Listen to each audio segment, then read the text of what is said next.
Coming back to your point of is the party degenerating? Or the campaign. Or the campaigns. Yes. In fact, personally, I haven't followed too much, but I've heard some of the, let me say, jabs and rebuttals and things like that. And let me be very clear. There's one thing I am personally troubled by, and I'm looking even beyond the elections and how we can reconcile. And I'll use this avenue to plead with very high level officials in the party to be as neutral as possible, so that in the instance of the need, and no matter what we do, there'll be a need for some reconciliation, so that they will be the people we can run to for shelter. I've seen some that I really held in very high esteem and was hoping that they would have remained very neutral, so that in the instance that we have issues, that they can then be the middle ground and be able to put all of us together. So I'll use this, to really make that statement and plea to many people who hold, like the Council of State level, people at the helm of affairs. And let me actually commend the likes of, let me say, McMenu at the moment. I mean, I think I've not seen him, being in one direction or the other. And I also, pardon me, Mokwata might say that I'm a bad boy, but so far I think he's also carried himself, that's the Minister for Roads and Highway, in a way that should, in case there's an issue. So there's some people that I really think that, I would hope that they maintain that level of neutrality, so that there's something I observed about him. In the last 1 year, he hasn't lost his temper. At least to the best of my knowledge. That's good. Or maybe the cameras have not followed him. That one too. Also. Yeah. But at least, I find that commendable. Yeah. Thank you. He's been going through a lot at his ministry. The contractors are not being paid, and he doesn't have money to pay them. So he has to learn to be patient. Okay. You've made some diagnosis. So I'm just using this medium. He's my uncle, so I know him. I'm more worried that post this pre-degeneration or degeneration you're talking about, that when one leader erupts, that we can be able to come together. And I see that also as a very important thing to think about in even selecting the next leader. We need somebody who's been through the mill and would be very much tolerant and ready to put all the bolts and nuts together to help us meet our most formidable opposition party. I have come to give respect to the NDC because they've been a very powerful opposition party, and let's face it, there are other parties in this country, but the match that matters, the kotoko and hard to fool match in this country is NDC and NPP.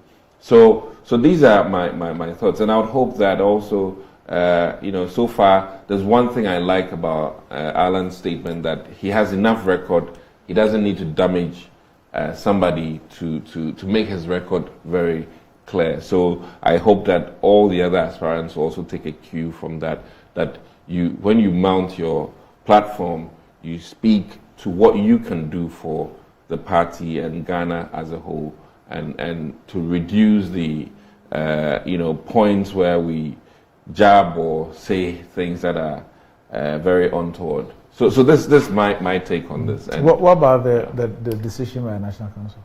The decision by National Council. First of all, why was that such a big deal? In fact, there are pluses and minuses, but I really think that ultimately, choosing the first 5 shouldn't be such trouble, as much as the main one, which over 200,000 people are making a choice. I mean, this preliminary one, to a large extent, I think, based on what happened with Kufuor's administration, there's a trend, which we know, that usually it plays out. And as we sit here, I think the first 3 people already probably know. The main 3, who are leading, but people know. They say you can't be too sure, because from a strategic point of view,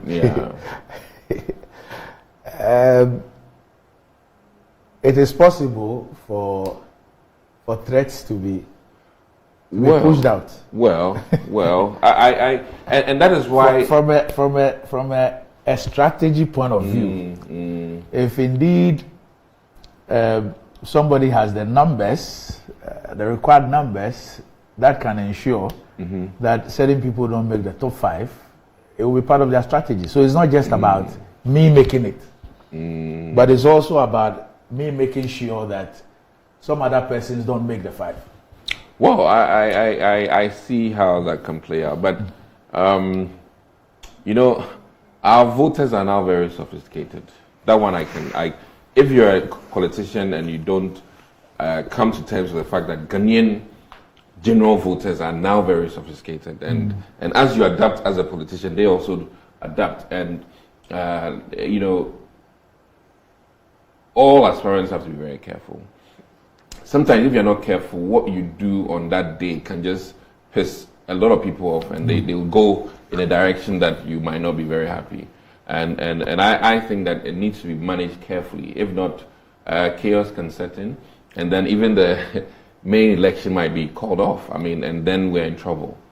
So I would hope that those who are for or against will have a sit down and then go through the nuances of this, and we'll see how.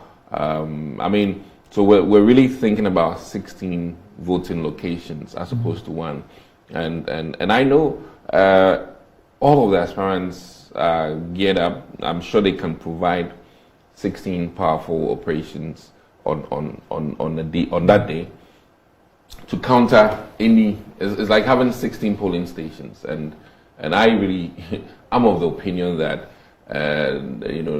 no amount of cohesion can be so huge that the operatives of the aspirants cannot withstand.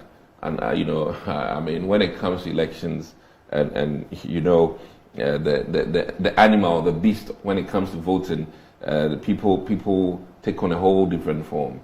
And I am rest assured that these experienced politicians who are to be doing this election, I can't imagine somebody intimidating me to vote in a certain direction. Me personally, at this level, and minimum 138 or 37 MPs. I mean, I'm wondering, and then the other, regional chairman. I mean, look at a regional chairman or party executive who's been through the mill and is about to vote, and I'm wondering how he can be, coerced. I mean, it would be very strange if people, can be coerced to do something else. But then again, we'll see what prevails in the next coming days.